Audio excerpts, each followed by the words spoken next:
Academic ভবনগুলোর যে বিষয়গুলো, এই যে একটা ভবন একটু রং করা লাগছে, ভালো লাগছে দেখতে, বাকি বিভাগগুলো যদি আমার মনে হয় রং করা থাকতো, এটা দেখতে আরো ভালো লাগতো।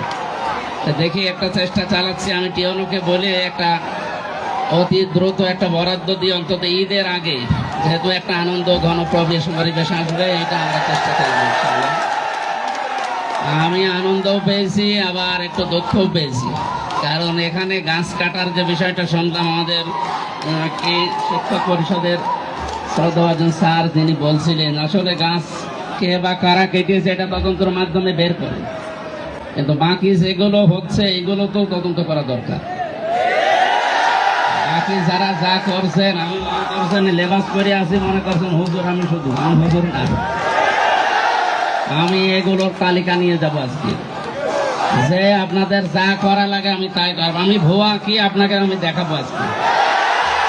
আপনাদের যাই কয়েকজনের তালিকা আমার কাছে আছে অলরেডি, আমি সবটাই উপরে জানাবো।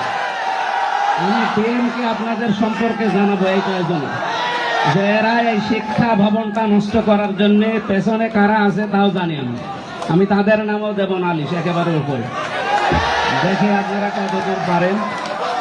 আল্লাহ রাব্বুল আলামিন আমাদের সুস্থ শরীর এবং সুন্দর মন তৈরি করার জন্য যে সমস্ত কার্যকলাপগুলো দিয়েছেন, তার ভেতরে ব্যায়াম একটা, এই খেলাধুলার মাধ্যমে ব্যায়ামটাই হবে আশা করছি।